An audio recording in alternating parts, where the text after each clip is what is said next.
ada tetamu apa semua. So tajuknya, clear suara? Tajuknya malam ni simple, kaya dengan emas. So kita bincangkan apa itu definisi kaya dengan emas tu. Boleh komen-komen. Tuan Zubir, apa maksud kaya dengan emas bagi pandangan ataupun pendapat Tuan Zubir? Bolehlah komen dekat bawah. Kak Farah boleh komen dekat bawah. Apa yang Kak Farah terfikir bila dia sebut kaya dengan emas tu apa? Dalam one sentence, dalam satu ayat, apa yang Kak Farah terfikir maksud definisi kaya dengan emas itu? Clear? Terima kasih. So kita mulakan. Sepatutnya guna StreamYard lebih menarik, tetapi slow connection ni. Saya guna wifi hotel ni. Saya bersiaran dekat hotel, apa nama? Hotel Royal Kuala Lumpur, bersebelahan dengan Lot 10 ni. So saya berada di sini 3 hari 2 malam sebab saya jadi trainer kursus Canva dan AI untuk sebuah jabatan Kerajaan Negeri Sembilan. Saya dijemput untuk jadi trainer selama 3 hari 2 malam di Hotel Royal Kuala Lumpur, sebelah Lot 10. So dekat Bukit Bintang. So memang dorang tak nak ada kelas waktu malam. Kelas hanya pada waktu siang saja. Malam-malam dorang nak berehat dan berjalan-jalan di sekitar Bukit Bintang ni. So 2 malam dapatlah saya lapangkan waktu untuk saya buat semalam. Kita buat BOP. Hari ini continue dengan konti emas Fauzi Safri dengan tajuk kaya dengan emas. So Al-Fakir dan semua-semua, so apa definisi kaya dengan emas pada pandangan tuan-puan? Boleh share tak dekat komen? Kalau guna StreamYard kan menarik, saya boleh add komen tu dekat screen.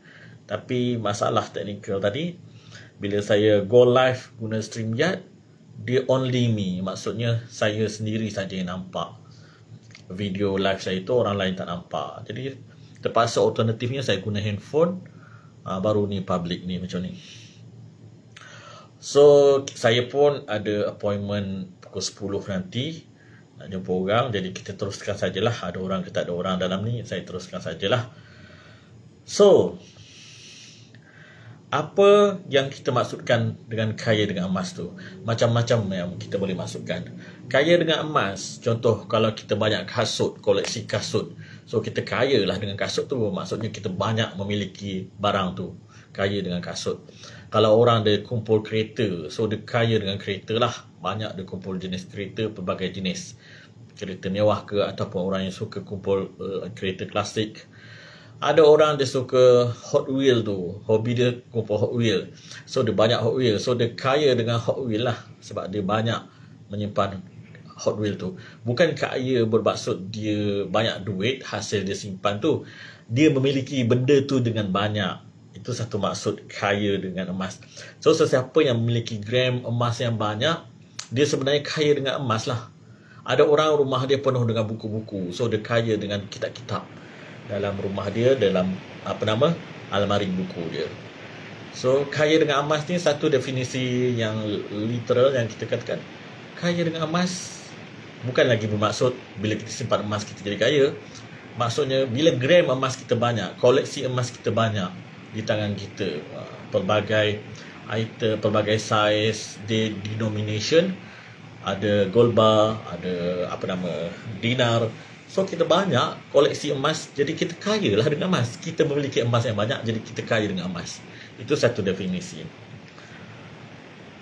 Okey, Kak Farah kata kaya yang selamat, stabil, boleh diwarisi dan tak makan hati dengan inflasi. Okey, bukan cepat kaya, tapi kaya tak cepat hilang, tak cepat jatuh miskin. Kan? Tu StreamYard.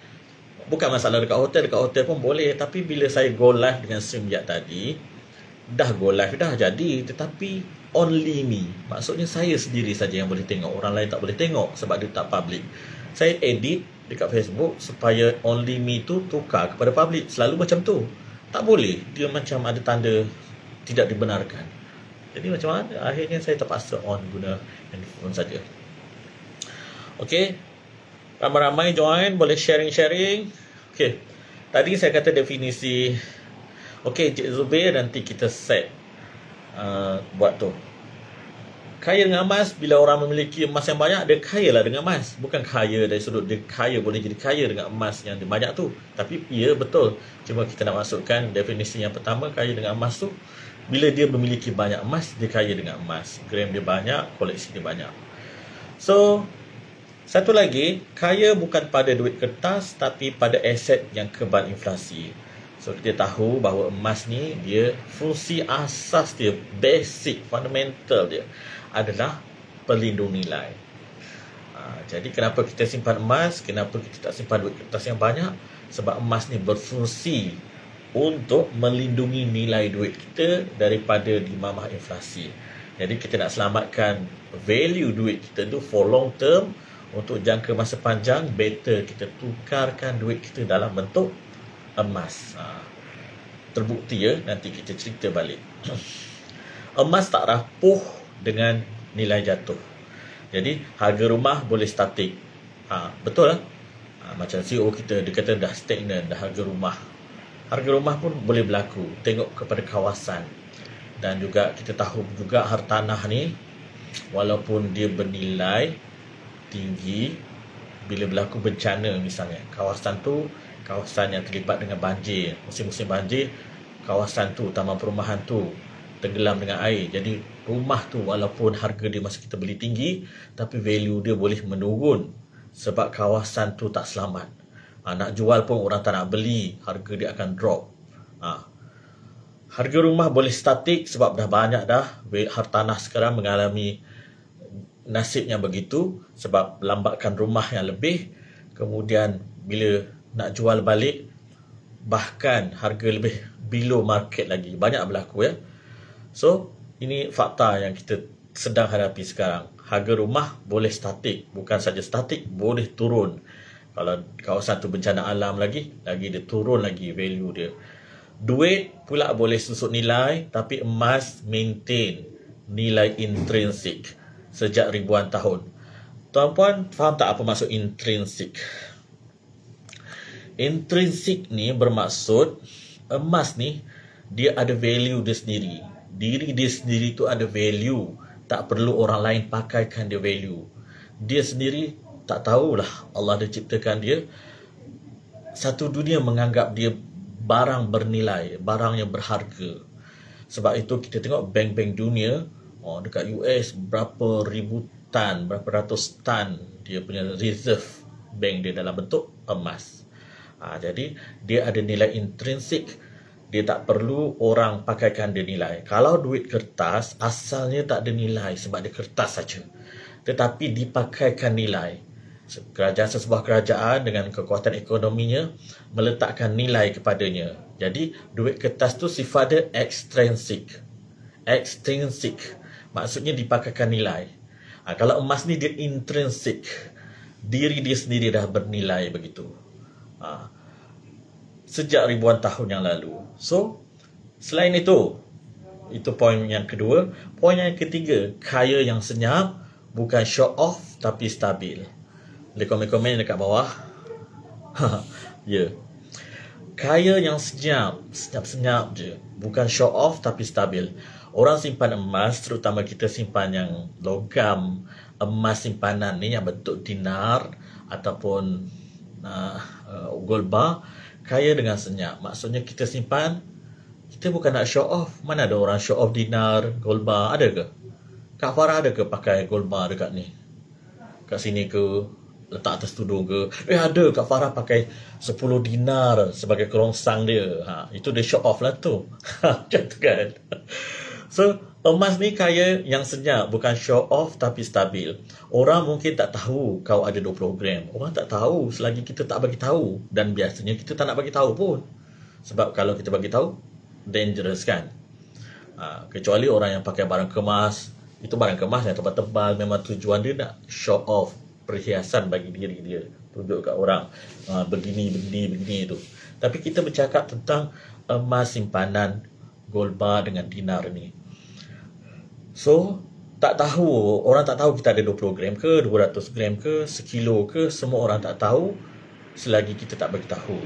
Tapi, dalam hati kita akan rasa tenang sebab kita tahu bila kita menghadapi apa-apa kesukaran, ketidaktentuan, ekonomi apa semua, emas ni boleh jadi kita punya pelampung. So, aku simpan kekayaan yang sebenar. Orang simpan emas ni, dia simpan kekayaan yang sebenar sebab dia tak simpan kertas. Tuan puan, kalau kita simpan duit, kita sebenarnya simpan kertas saja. Nilai dia sama je macam kertas macam ni. Cuma kertas macam ni, dia value dia sekadar untuk menulis lah, note apa semua. Sebab tidak dipakaikan nilai. Duit kertas kita tu, yang sifat dia ekstrinsik tu, dia dipakaikan nilai. Jadi dia ada value. Bila anything happen, macam perang, apa semua, ekonomi negara, sesebuah negara tu merudum, nilai duit kertas kita tu semakin jatuh. Bahkan boleh hilang nilai seperti mana duit kertas zaman Jepun dahulu. Duit kertas pokok pisang tu kan. Bila Jepun kalah, Jepun berundur, duit kertas yang asalnya ada nilai digunakan untuk transaksi jual beli di tanah Melayu ini, di semenanjung ini. Bila dia dah surrender, akhirnya bila dia dah surrender, dia tidak menjaya, dia tidak mentadbir lagi tanah Melayu ini. Akhirnya duit pokok pisang, duit kertas pokok pisang itu sudah tidak laku. Atuk nenek kita yang duduk pada zaman itu merasai perkara itu.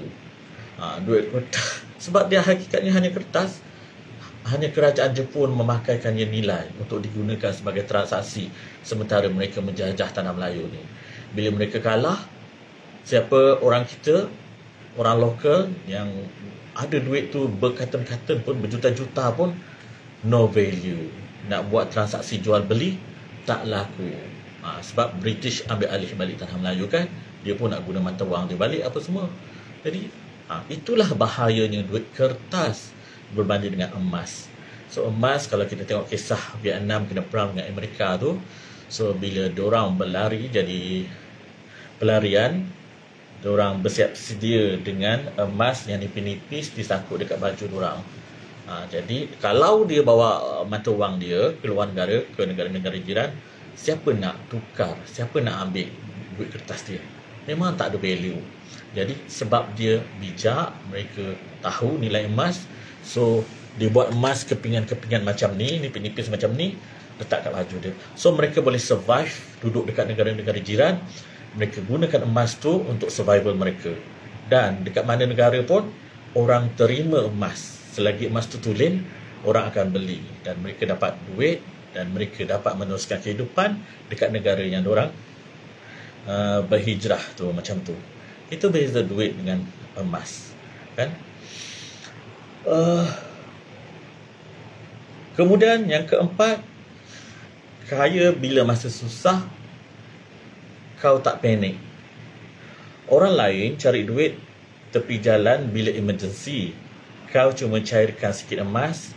So itu kuasa simpanan emas. So orang lain bila terutama yang tak ada emergency fund tu, dia akan jadi panik bila berlaku emergency.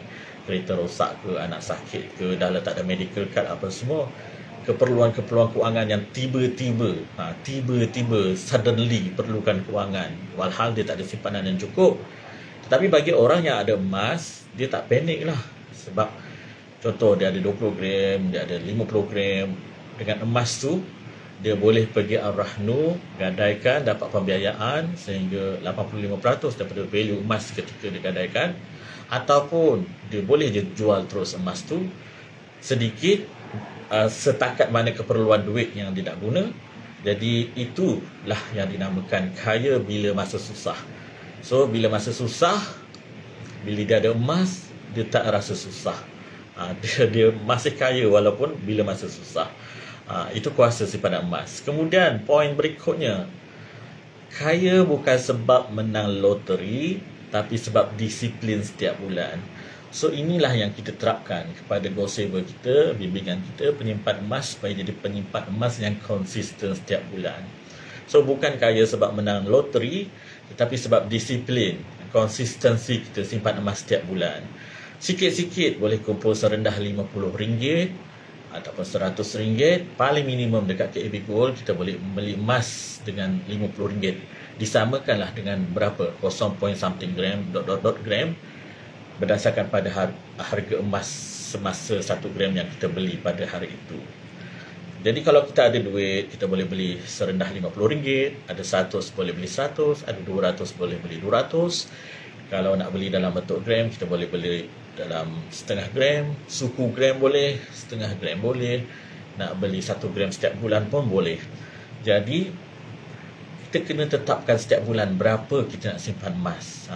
Kalau orang gaji dia sekian banyak, at least 20% dia akan allocatekan untuk buat saving kan. Jadi berapa 20% tu? Mungkin sebahagiannya kita lekatkan jadi emas setiap bulan. Sebahagiannya lagi untuk takaful. Sebahagian lagi untuk simpanan cash dalam ASB ataupun TH. Jadi kita diversifykan. Emas mesti wajib ada dalam portfolio kewangan kita. Jangan banyak-banyak, jangan ikut poket orang lain, ikut poket masing-masing. Kita selup poket kita, berapa yang ada setiap bulan, itulah kita selamatkan jadi emas supaya dia jadi simpanan for long term kita, simpanan jangka masa panjang kita. So bukan sebab menang loteri, tetapi sebab disiplin simpan emas setiap bulan. Sikit-sikit lama-lama jadi bukit sampai jadi banyak gram emas kita tu, sehinggalah capai matlamat ataupun bila perlu barulah kita jual. So kaya dengan emas sama dengan kaya dengan habit ataupun tabiat kita, yang prioriti kita jadi untuk menyimpan emas ni tuan-puan, dia memanglah benda yang tak megah. Sebab kita simpan sendiri-sendiri tahu, macam yang poin yang kedua tu kan, tak tunjuk dekat orang, bukan masa kita nak riak-riak dekat orang. Sebab benda tu kita simpan, tak dipakai, tak ditunjuk. Jadi kaya dalam senyap, seperti poin yang sebelum ni. So seterusnya poin berikutnya, kaya bila emas jadi lebihan untuk waris, bukan beban hutang yang ditinggalkan. Sekarang ramai kita di kalangan kita terjebak dengan bebanan hutang. Bila meninggallah suami, ketua isi keluarga tu, yang ditinggalkan bukannya harta, dah letak ambil hibah takaful apa semua, yang ditinggalkannya adalah bebanan hutang kepada waris. Banyak berlaku zaman sekarang sebab tuntutan gaya hidup, bukan tuntutan sara hidup, tetapi tuntutan gaya hidup menyebabkan kita berhutang keliling pinggang. Kita cipta komitmen yang tinggi menyebabkan kita tak boleh menabung apa semua. Hutang personal loan banyak, beli kereta dah tentu hutang, beli rumah beli hutang. Lepas tu hutang lagi dengan personal loan semata-mata nak memenuhi selera gaya hidup kita supaya nampak mewah, tetapi sebenarnya mewah ataupun kaya dengan hutang. Jadi itu yang menyebabkan bila ketua keluarga itu salah seorangnya meninggal dunia, dia meninggalkan beban dengan hutang, terpaksa waris pula yang menyambung bayar hutangnya tu. Tetapi tengoklah, jika hutang tu, pembiayaan tu ada takaful apa semua, mungkin bolehlah diselamatkan tapi tengoklah term and condition dia. So kaya bila emas jadi lebihan untuk waris. Ini menarik. Nenek moyang kita dulu, mereka ni selepas mengalami situasi Jepun tu, mereka tahu nilai duit kertas boleh hilang, boleh jadi zero anytime. Seperti duit kepala pisang pula. Duit pisang, duit pokok pisang tu. Daripada dia ada value, kemudian value dia jadi kosong tuan-puan. Jadi kertas boleh balut nasi lemak saja, boleh jadi tisu tandas saja. So dilempar di bawah pokok pisang. Bila dia dah mengalami pengalaman perit begitu, walaupun mereka jutawan pun no value jutawan dia, sebab duit kertas tu dah tak ada value. Berdasarkan keperitan peristiwa yang mereka lalui itu, jadi mereka buat apa?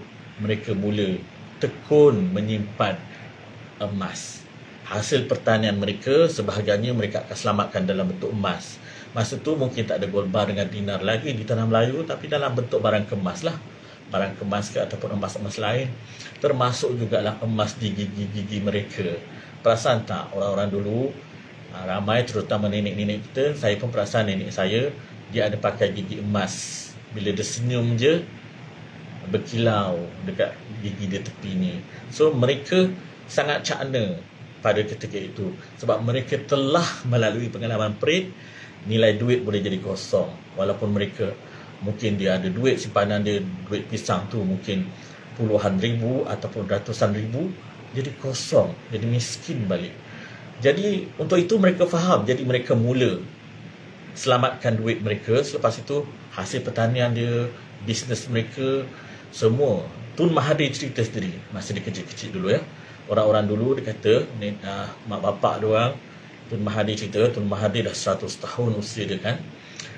Hasil pertanian mereka walaupun sikit, apa semua padi, bendang apa semua, mesti dialokatkan untuk beli emas. Adakah mereka sempat gunakan emas di sepanjang hayat mereka sebelum mereka meninggal? Tak. Banyak emas-emas dia diwarisi oleh generasi berikutnya. Anak-anak dia dibahagikan, difaraidkan di kalangan anak-anak mereka. Itu nenek moyang kita. Sama juga mereka, jika mereka tanam durian, buat dusun, mereka bukan nak cakap okey, nak tunggu. Sebab mereka mungkin tanam durian tu ketika usia mereka dah 50, 60 tahun. Dan mereka tahu bahawa ditanam durian tu bukan untuk diri dia sendiri, tetapi dia cakap ini untuk anak cucu dia. Betapa orang dulu dia fikir generasi kemudiannya. Kita tak, bila orang cakap jomlah buat hibah takaful ni. Kalau kita meninggal nanti, waris kita dapat sekian banyak hibah ni, pampasan hibahnya. Oh, buat apa, aku dah meninggal, kenapa dah sibuk-sibuk, biarlah dia. So nampak tak betapa selfishnya kita.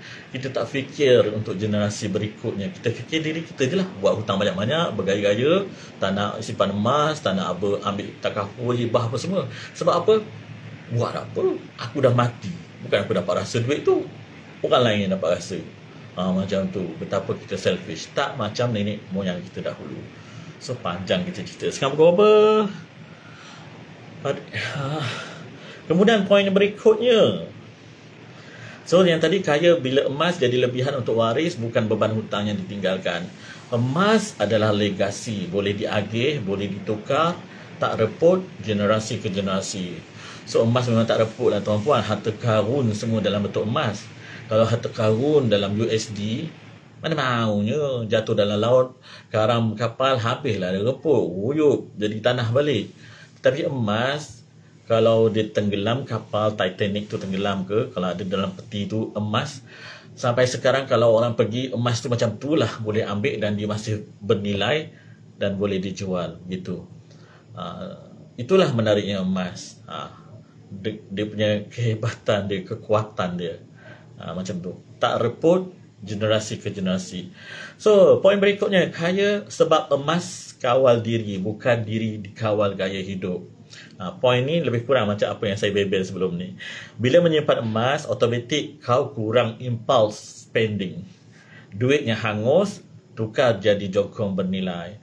So bila kita, terutama kita ni sebagai guru emas, executive partner ni, kita ajar orang, didik orang supaya dia ni tak FOMO lah kan, supaya dia tak berbelanja secara rakus, supaya bila dia mula simpan emas, prioriti dia jadi emas dahulu. Macam saya kita dapat pergi Phuket, Vietnam tu kan, kita teman-teman saya kat Farah, Medan Imang. So bila nak beli barang-barang tu, mula berkira-kira, oh ni sekian, 500,000 dong ni, sekian, tambah-tambah ni jadi ni, kalau ni dapat setengah gram emas dah ni, so tak jadi beli. Letak balik, tak payahlah, ini dah dapat setengah gram emas dah ni, tangguhkan buat belian tu. Nampak tak? Jadi prioriti jadi emas dahulu, lebih baru belanja, macam tu. So poin berikutnya,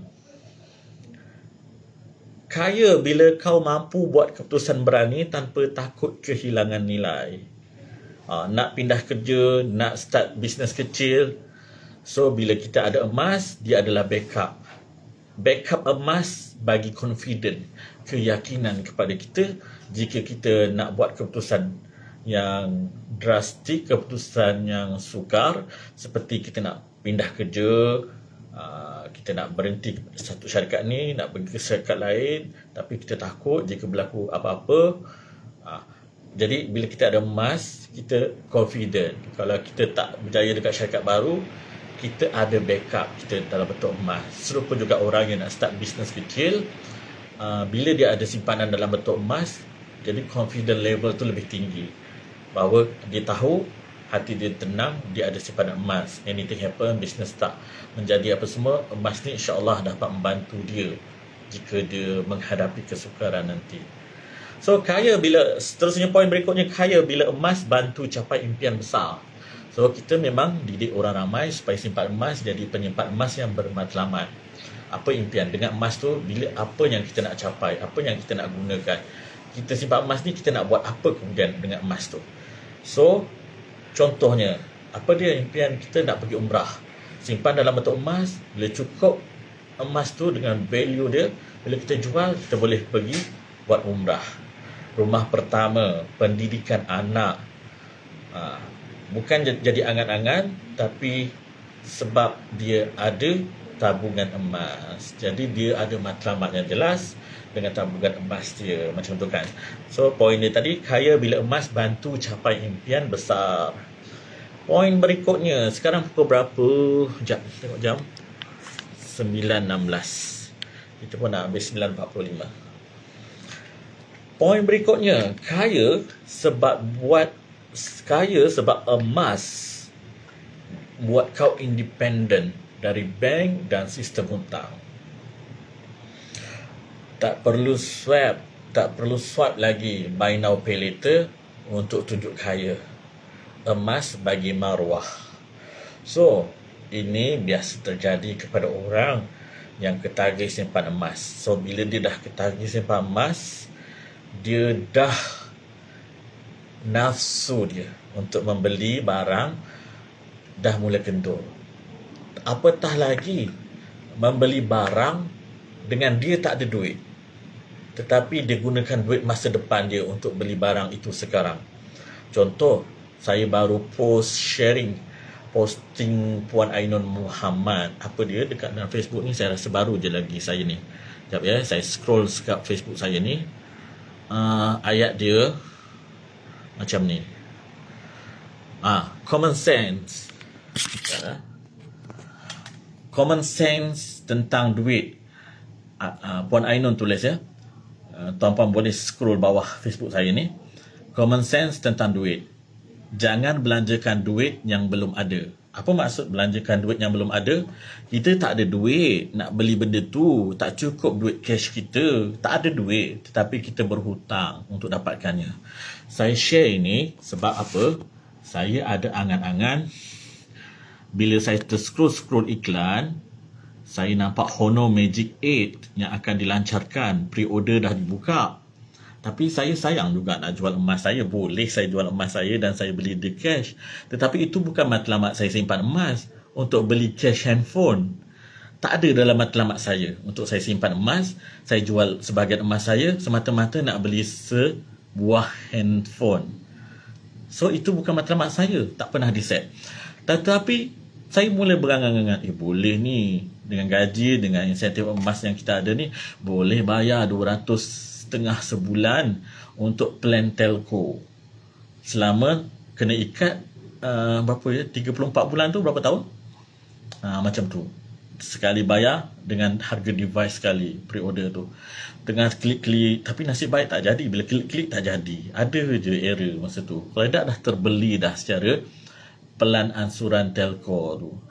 Jadi bila pagi-pagi bangun tengok Puan Ainun punya apa status ni, common sense tentang duit, jangan belanjakan duit yang belum ada, saya pun insaf. So sebenarnya duit aku tak ada, kenapa aku nak beli handphone tu? Kenapa aku nak berhutang? Tentulah bila berhutang nilai dia jadi berganda-ganda kan handphone tu. Jadi nafsu saya terus hilang dan saya tak berhajat pun lagi untuk mendapatkan handphone tu secara berhutang. Macam tu. In case kalau saya perlukan sangat handphone tu juga, satu hari mungkin saya akan beli secara cash. Ataupun paling busuk-busuk pun pay later ataupun Atome bayar 3 kali ke, macam tu. Tidaklah sampai berhutang selama 34 bulan macam tu kan. Semata-mata sebuah handphone yang harga dia 5,000 lebih ke 6,000 macam tu kan. Jadi itulah yang menariknya. Kaya sebab emas buat kau independent dari bank dan sistem hutang. tak perlu swipe buy now pay later untuk tunjuk kaya. Emas bagi maruah. So priority jadi simpan emas dahululah. Tak payahlah. Selagi handphone kita ni okey, boleh digunakan, boleh buat FB Live begini, boleh tangkap gambar, boleh WhatsApp. So nak apa?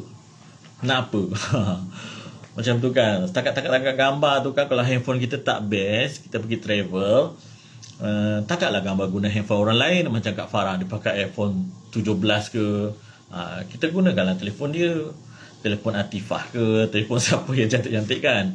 Ataupun kita pergi travel, kita tangkap gambar handphone kita tak cantik, tak payahlah, biar je lah. Kita buat je gambar AI. Saya dah buat gambar AI pergi Istanbul apa semua, lagi cantik lagi kalau daripada kita tangkap gambar sendiri kan. Macam tu. Apa masalah? Tak perlulah handphone canggih semata-mata nak gambar. Honor Magic 8 tu kan menjadi handphone rasmi untuk tahun melawat Malaysia 2026 kan. Sebab dia canggih lah. Orang kata dia lebih canggih daripada iPhone 17 tu. Dari sudut sharp gambar dia apa semualah. Saya iklan pula.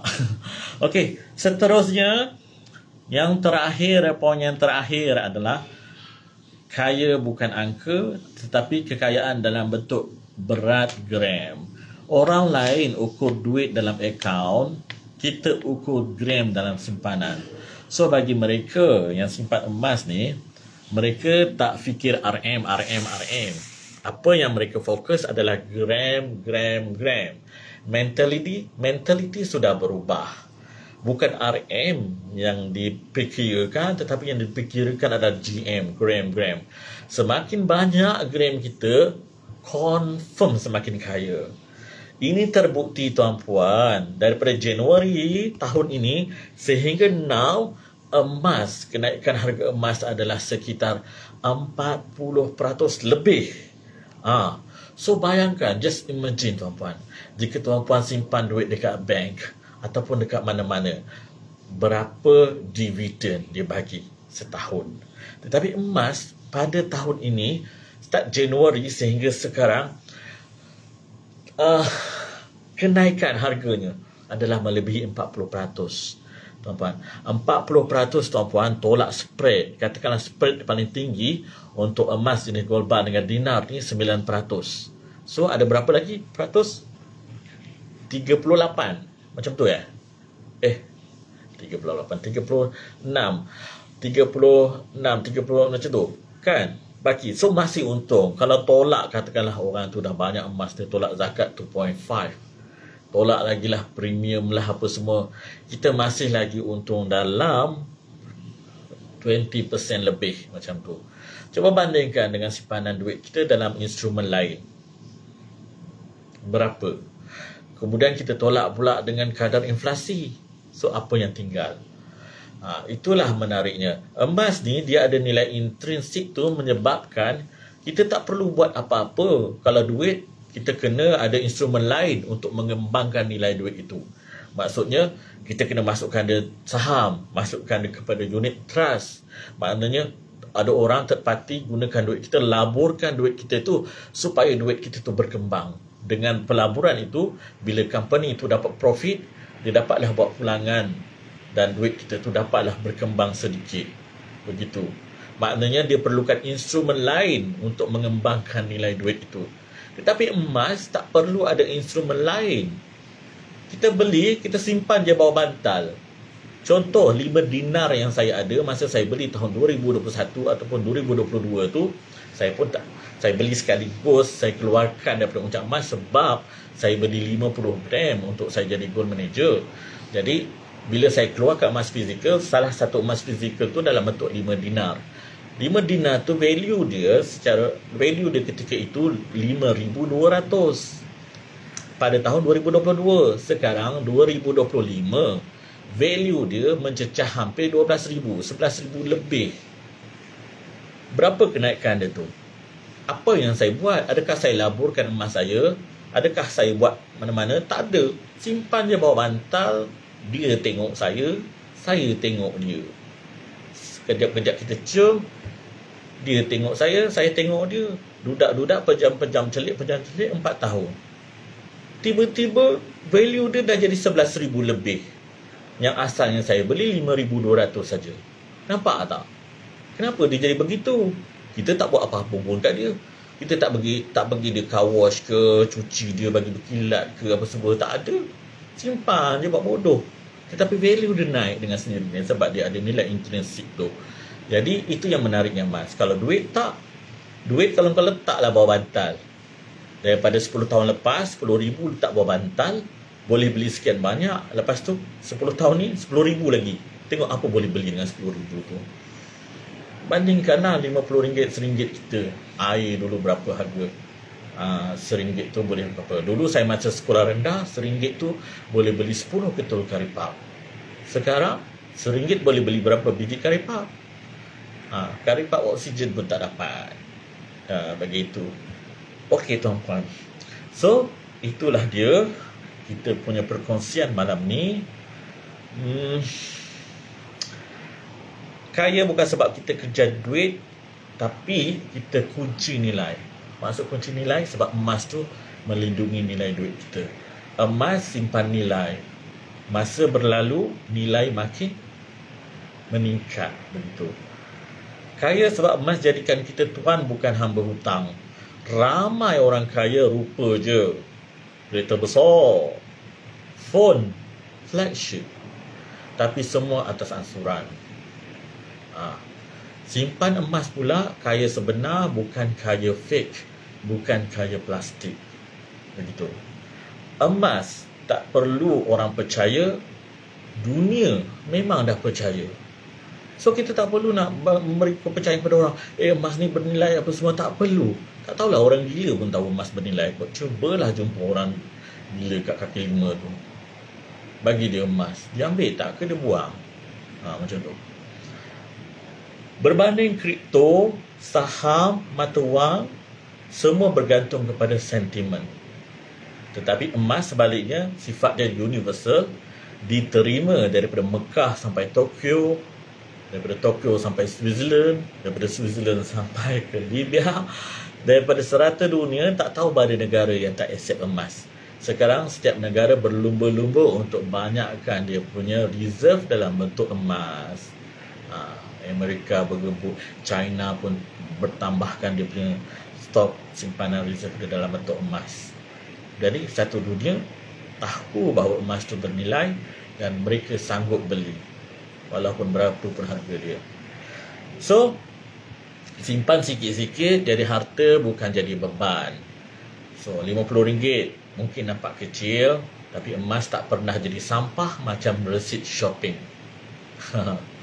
Resit shopping jadi sampah kan. So, disiplin tambahkan dengan konsisten, ia sama dengan snowball untuk jadi kaya. Snowball sikit-sikit, snowball tu kan, dekat salji tu dia turun daripada dia kecil, snowball tu simpan sikit-sikit, kemudian dia membesar, dia melalui salji tu, dia membesar macam tu. Jangan fikir berapa banyak nak simpan setiap bulan, ikut kemampuan. Sikit-sikit pun tak apa. Jangan fikir kalau sikit-sikit berapa nak capai 1 gram, berapa nak jadi 10 gram. Don't think about that lah. Kalau kita ada kemampuan nak RM50, RM50 lah. Kalau ada RM100, RM100 lah, ikut kemampuan kita. Tapi jadikan ia sebagai konsisten. RM100 tu konsisten setiap bulan. Dapat je gaji, dapat je income, RM100 mesti lekat jadi emas setiap bulan. Tak kira harga emas tu berapa pun. Kalau orang dia tetapkan 1 gram setiap bulan, aku nak simpan emas, setiap bulan dia belilah 1 gram, tak kira harga dia berapa. Konsisten. Macam tu.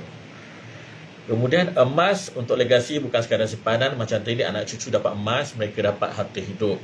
Kalau tinggalkan hutang, itu masalah mereka. Tinggalkan emas, itu berkat. Macam tu. Tinggalkan harta yang boleh mereka tambah add-on dalam kehidupan mereka. Berterima kasih dia kepada kita yang sudah meninggal dunia, bahawa kita ni ingat dia, tinggalkan sedikit harta untuk dia, berbanding kita tinggalkan hutang. Dan tak anak sambil-sambil tahlil doa tu, celaka punya bapak aku ni, tinggalkan bagi saya macam tu. So kita tak nak jenis tu. Bila ada emas, kita boleh buat keputusan berani. Nak, macam tadi ya, ni elaborate daripada yang tadi.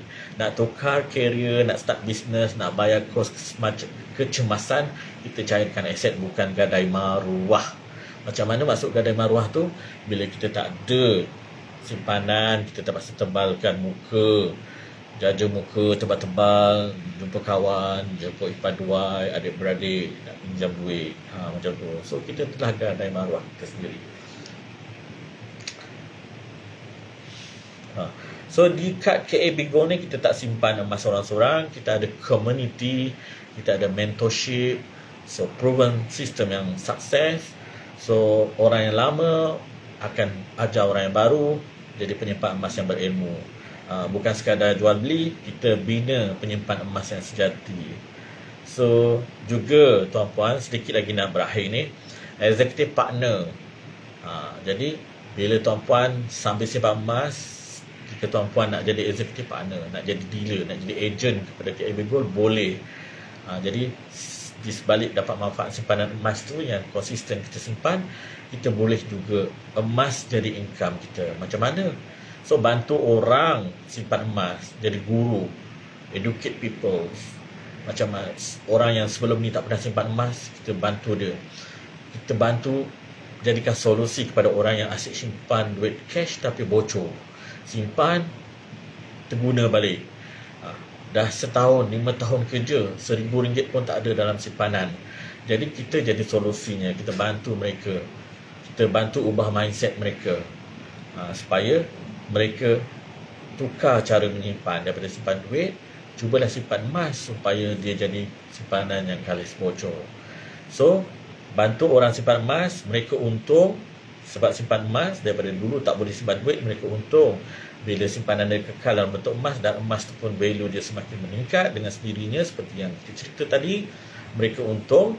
Kita pun dapat jana pendapatan kedua tanpa limit. Bukan sistem LMM, tetapi kepala atas bawah tu semua bukan, tetapi hasil real daripada edukasi ataupun transaksi mereka beli dengan KA Bigo. KA Bigo bayar kita ganjaran dalam bentuk commission macam tu. Sistem referral saja. So, kaya dengan emas bukan retorik, ia nombor gram. Account bank orang boleh target, inflasi boleh gigit. Gram emas kau itu milik sebenar kau, begitu. Macam tu. So, seterusnya yang terakhir, kalau bukan sekarang bila lagi? So harga emas dunia dah gila setiap tahun. Lately kebelakangan ini, 2-3 tahun kebelakangan ini, kenaikan dia begitu drastik, tak tahu kenapa, macam-macam sebab lah kan. Daripada 200, kemudian 300, daripada 300, 400, sekejap dia tiba-tiba pun dah mencucak 600, dah hampir 700 dah itu. Kemudian turun sikit jadi 550, dan sekarang pun dah 600 lebih. Cuma KA Bigo ada bagi diskaun RM5 sehingga akhir bulan ni, sehingga hari ni lah kot. Macam tu. So kalau bukan sekarang bila lagi? Harga emas dunia dah gila naik setiap tahun. Yang mula awal menang, yang tunggu rugi masa. Jadi emas tu masa itu emas, jangan tunggu lama-lama. So itulah sedikit perkongsian saya malam ni dalam konteks Emas Fauzi Sabri yang tak jadi dengan Sriwiyat sebab ada problem. Jadi kita guna phone saja. Jadi sekarang pukul berapa? 9.33, belum sejam lagi sebab kita start 8.45 kan. Ada apa-apa persoalan? Terima kasih Juragan Emas, terima kasih Media Imam, terima kasih Irfan Rosdi kita yang hancam ni. Terima kasih Ustaz Aziz Jaafar, lama kita tak bertemu dekat mana-mana kelas. Terima kasih Fatihah Samsudin dan terima kasih yang lain-lain yang join malam ini. InsyaAllah konti Emas Fauzi Sabri ini akan ke udara, tapi bukan setiap minggu lah. Bila ada kelapangan dia akan ke udara. Seperti juga podcast Keluar Sekejap, dia tak tentukan setiap minggu kan. Bila ada, kita ke udara lah bila ada kelapangan. InsyaAllah episod-episod berikutnya InsyaAllah ada tetamu. Mungkin saya akan jemput Master Koi, mungkin saya akan jemput Pak Razif, rakan-rakan kita. Mungkin kita jemput Dr. Syafi'i. So berkongsi macam mana seorang doktor yang pendapatan aktif dia mencecah 6 angka sebulan, doktor pakar sebuah hospital swasta, masih bersemangat dan mahu menjadi guru emas secara aktif, mahu menjadi executive partner KA Bigo secara aktif. Bukan mereka nak cari pendapatan tu pun sebenarnya, Bukan mereka nak tumpukan kepada insentif tu sebenarnya, sebab gaji mereka dah lebih mencukupi. Tetapi dia rasa ada satu tanggungjawab. Ramai lagi bangsa kita yang tak kenal dengan tak memulakan simpanan emas berbarangan dinar ni. Dan ramai juga orang kena scam. Jadi Dr. Syafiee bertindak, walaupun gaji dia, income dia dah 6 angka sebulan pun, dia masih bersemangat daripada Johor, dia sanggup pergi KL, pergi hadir kelas, pergi kelas EPLM lagi.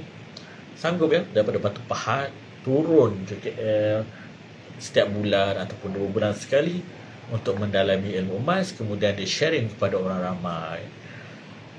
Begitu orang yang ada income yang besar begitu, dia nampak peluang dekat KAB Gold ni, peluang untuk berbakti kepada orang, memberi manfaat kepada orang. Selain manfaat dia bantu orang dari sudut kesihatan, dia juga nak membantu orang ramai supaya celik kewangan. Bila kita ajak orang simpan emas ni, secara umumnya sebenarnya kita educate orang supaya menguruskan kewangan peribadi dengan betul. Begitu. Kita tidak mengejar komisen sama sekali. Macam saya memang begitu. Tidak mengejar komisen. Komisen tu datang kemudiannya. Bila kita jujur mendidik orang ramai supaya simpan emas dengan betul ikut kemampuan masing-masing. Begitu. Bukannya ikut-ikutan, bukan nak paksa-paksa dia beli banyak-banyak supaya kita dapat komisen besar. Tidak begitu. Semuanya kita ajar berpaksikan ilmu yang ada supaya dia jadi penyimpan emas yang berjaya. Bukan ilmu, bukan emas tu yang membuat kita kaya, tetapi ilmu emas tu. Itu sebab KAB Gold ni, K itu adalah knowledge. So memang sangat-sangat menitikkan berat tentang ilmu. Untuk berjaya dengan emas, bukan saja emas lah, untuk berjaya dengan hartanah, saham, kripto. Bukan kripto tu yang mengkayakan orang tu, bukan saham tu yang mengkayakan orang tu, bukan rumah hartanah tu yang mengkayakan orang tu, tetapi yang mengkayakan dia adalah ilmunya tentang sesuatu itu. Ada orang beli rumah rugi bila harga rumah dia stagnan ataupun harga rumah dia menurun. Dia salah pilih lokasi, dia salah pilih tempat. Ada orang sewakan rumah, dia rugi sebab dia dapat penyewa daripada neraka. Jadi macam mana dia nak settlekan masalah tu, nak dapat penyewa daripada syurga? So semua tu memerlukan ilmu. Macam tu. Begitu juga kita kata tanah sepatutnya untung. Ada orang boleh rugi dengan tanah. Apatah lagi saham, jika tak ada ilmu yang penuh di dada berkenaan dengan saham, stok tu, memang rugi seumur lah. Macam tu. Kena scam lagi jika tak ada ilmu apa semua. Begitu jugalah dengan emas. Perlu ada ilmu. Dengan ilmu itulah yang akan menentukan kita berjaya ataupun tidak. Jadi memanglah nak kena, semuanya perlukan ada ilmu. Kalau tak, kita jadi simpan emas sekadar ikut-ikutan. Bila harga emas naik, kita jual. Kenapa jual? Sebab dah untung RM15 1 gram. Dia ada 2 gram je. Jadi dia untunglah RM30. Macam tu. Aku dah untung RM30. Kok 2 gram aku jual? Untunglah kan? Dia kata. Lepas tu, guna duit tu pergi shopping belanja. Habis duit dia. Lepas tu nak beli emas, kemudiannya emas makin tinggi harga dia. Jadi apa motif dia simpan emas? Jadi dia simpan emas sekadar ikut-ikutan. Tak ada guru yang guide dia supaya dia jadi penyimpan emas yang bermatlamat. Dia sekadar faham bahawa simpan emas ni buy low, sell high. Bagi dia, bila dia ada 2 gram dengan keuntungan RM15 segram, dia jual 2 gram tu jadi untung RM30. Bagi dia itu dah untung. Jadi itu penyimpan emas yang bebal, yang tidak ada ilmu di dada, yang tak ada guidance. Mungkin dia simpan emas sekadar simpan dekat bank ke dekat mana, tak tahu kenapa nak simpan. Orang lain semua simpan, aku orang belilah emas juga dekat akaun-akaun bank tanpa ada tunjuk ajar, tak ada introducer, tak ada guru yang membimbing, tak ada community. Dekat KAB Gold kita ada community yang saling bantu-membantu, memberi ilmu, sharing ilmu seperti apa yang saya cuba kongsikan pada malam ini juga. Begitu saja tuan-puan. Sekarang dah 9.39. Saya rasa setakat ini sahaja dahulu konti Emas Fauzi Sabri pada malam ini. Kita akan jumpa lagi pada lain-lain waktu yang akan ditentukan kemudian dengan tajuk-tajuk lain. Dan mungkin dengan tetamu-tetamu yang ada. Mungkin Tuan Zack akan jadi tetamu saya. Dan siapa lagi. Terima kasih kerana menonton semuanya. Terima kasih. So, jumpa lagi insyaAllah pada episod-episod yang berikutnya. So, sama-samalah kita jadi penyimpan emas yang berilmu. Kaya dengan emas. Bila kita kaya, kita dapat menyumbang lebih lagi kepada orang ramai. Kita boleh buat kebajikan lagi lebih banyak. Kita boleh lagi dengan emas, insyaAllah kita boleh mampu keluarkan zakat. Bila kita dah mampu keluarkan zakat, bermakna kita dah jadi orang kaya. Hanya orang kaya saja yang keluarkan zakat. Kalau orang tak kaya, dia tak keluarkan zakat, dia mungkin bawah lagi, dia jadi asnaf penerima zakat. So, kita nak upgrade diri kita, keluarga kita, supaya kita jadi orang kaya. Sebab kita boleh keluarkan zakat. Bila kita dah simpan emas cukup haul dan nisabnya 85 gram tu, kita dah kena keluarkan zakat 2.5%, bermakna kita status kita dah jadi kaya. Bila kita bersyukur, kita keluarkan zakat tu yang 2.5% daripada 85 gram tu, kita jangan merungut, alamak harta aku makin berkurang bila kita simpan, emas kita makin berkurang bila kita simpan, kena bayar zakat. Ada orang tak nak sampai emas dia tu cukup haul dan nisab tu supaya tak dikenakan zakat. Jangan. Kalau kita tak nak kenakan zakat, tak nak diri kita dikenakan bayar zakat, bermakna kita tak bersedia untuk jadi kaya dan kita tak bersedia untuk jadi super kaya. Sebab kita takut bayar zakat. Bermakna kita dengan Tuhan pencipta yang mengarahkan kita begitu, kita rasa kita belum layak untuk jadi orang kaya. Sebab kita rasa berat nak bayar zakat tu. For sure, dan yakinlah bahawa bila kita mula start keluarkan zakat, rezeki kita pada tahun-tahun mendatang yang semakin akan dimurahkan dan zakat kita semakin naik. Sebab ini percayalah, ini janji Tuhan, janji Allah Subhanahu Wa Taala.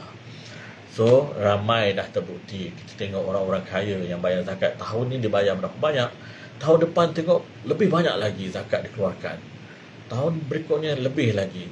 So, subur kekayaannya dengan dia membayar zakat. Jadi jangan takut bayar zakat. Jangan takut simpan emas sebab takut kena bayar zakat. Dulu saya ditakut-takutkan. Dengan begitulah, baik-baik tahu kau simpan emas kau, nanti kena bayar zakat tahu. Macam tu. So itu stigma ataupun kata-kata yang membuatkan kalau kita tak fikir panjang, jelah tak nak lah, nanti kena zakat. Kenapa kita takut bayar zakat? Kita pun bayar zakat pendapatan. Orang bergaji pun dah potong setiap bulan gaji dia sekian banyak untuk zakat pendapatan kan. Jadi yakinlah duit zakat yang kita bayar tu digunakan, Baitul Mal, Majlis Pusat Zakat gunakan untuk maslahah umum umat kita, asnaf-asnaf tu. Jadi kita membantu orang. Harta yang kita dapat ni bukan untuk diri kita sendiri kan, juga untuk di-sharing kepada orang lain. Allah akan tanya harta yang kita dapat, Allah akan tanya input dan outputnya. Macam mana cara kita dapat? Satu, Allah tanya. Allah akan adilinya. Cara dapat, cara halal ke? Ataupun cara lain? Cara secara batil ke? Ambil hak orang ke? Rasuah ke? Kalau secara halal, okey, pas input dia ni. Yang masuk, harta yang masuk kepada kita. Kemudiannya output. Kita belanjakan dia ke mana? Harta kita.